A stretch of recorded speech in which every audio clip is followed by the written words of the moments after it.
Let's go to Canberra now and bring in James Patterson, the Shadow Home Affairs Minister. James, good to see you. We'll start there this morning. So those comments from Penny Wong yesterday about Palestinian statehood. On top of that, you've got the Australian overseer, if you like, to the Israeli investigation of the 7 aid workers who were killed.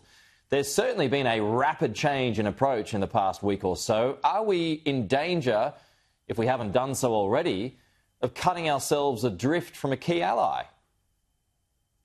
Well, I think that's exactly what's happening right now, Pete, and I'm deeply worried about it. I thought it was grossly irresponsible and cynical behaviour by the Foreign Minister, putting at risk our relationship with Israel, a very important intelligence and security partner for Australia and a like-minded democracy in a very tough region, and one which is clearly playing to domestic politics over our international security interests in a way in which you would hope a Foreign Minister would never do.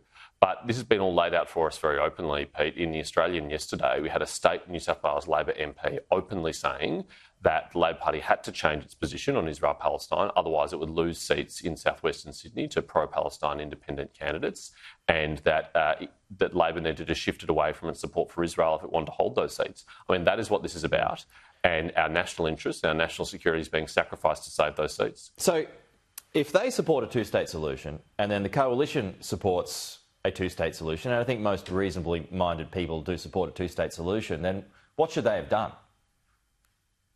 Well, everyone supports a two-state solution as far as I can tell, Pete, but it's very important how that occurs. It can't be imposed unilaterally from the outside.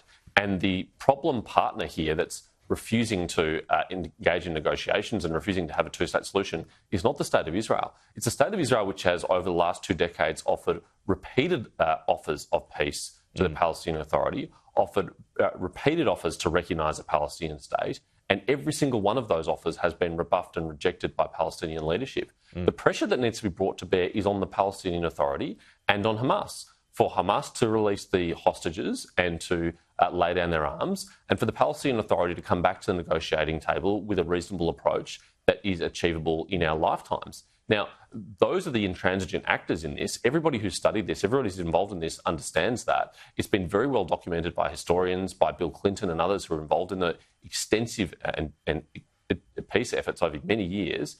That's where the problem lies. And this government's got that completely wrong, and it's obviously because of domestic political pressure. Yeah, and you've just got Hamas, who only just recently rejected the latest ceasefire attempt. But we'll move on to this Made in Australia plan. The Prime Minister's speech coming up a little later on with the extra details. Some have been leaked already this morning. James, what do you make of it so far? Well, we all want a future made in Australia, but I've got absolutely no confidence at all that this government or the policies that it has will deliver that. In fact, everything that this government has done in the last 2 years has taken us in the opposite direction. It's made it harder to make things in Australia. It's made it harder to do business in Australia. Just look what they've done to energy. Energy prices are out of control and among the worst in the developed world.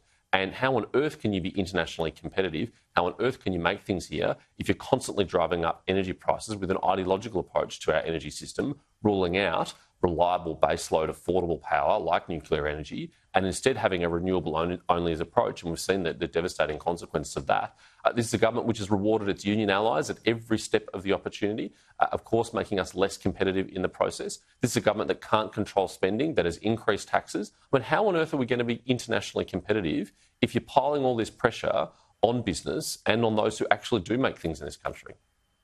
Governments all over the world are intervening aggressively post-COVID. You've got the US, UK, Japan, South Korea, European nations among them too.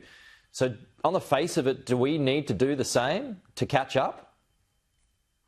Pete, I'm deeply sceptical about the merits of centrally planning your economy to try and make it competitive. Politicians and bureaucrats are not the best placed to choose where scarce resources like capital are allocated in an economy. That's what markets are for. And history shows us how often it fails in the past when that happens. But it's particularly the case for a small, open trading economy like Australia. We just cannot deploy anywhere near the level of subsidies that our major competitors can. We shouldn't try and compete on that way. We should try and compete with our ingenuity, with our innovation, with our competitiveness, with our entrepreneurship, with our creativity, by backing business and industry with the policy settings that they need to succeed, like affordable energy, flexible labour markets, light touch on regulation, low taxes. They're the kind of things that will make Australia competitive internationally. They're the kind of things that will help us make things, make us prosperous, not this top-down Canberra-centric, politicians decide approach, which is just going to be littered with failures as it has always been in the past. All right, James Patterson, we'll leave it there. Appreciate your time as always, though. We will talk to you again soon. Thanks, and mate. James is not on his own when it comes to criticism of